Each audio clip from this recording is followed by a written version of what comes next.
Vieš, kedy sme tzv. Samonasierači? Príklad. Návšteva lekára.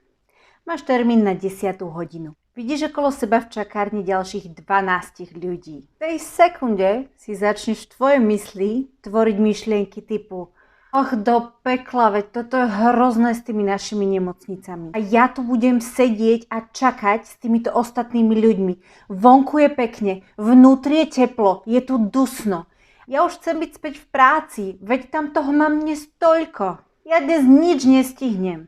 Potom ešte tí pozitívne naladení hajzli rozprávajú stále o nejakom šťastí, ako si máš nájsť čas na cvičenie, na zábavu s kamarátmi.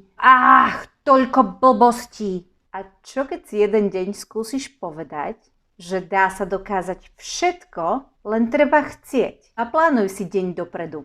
70% práca a 30% zábava s kamošmi, napríklad pri nejakom športe a bum! A už máme aj cvičenie, aj zábavu, aj prácu.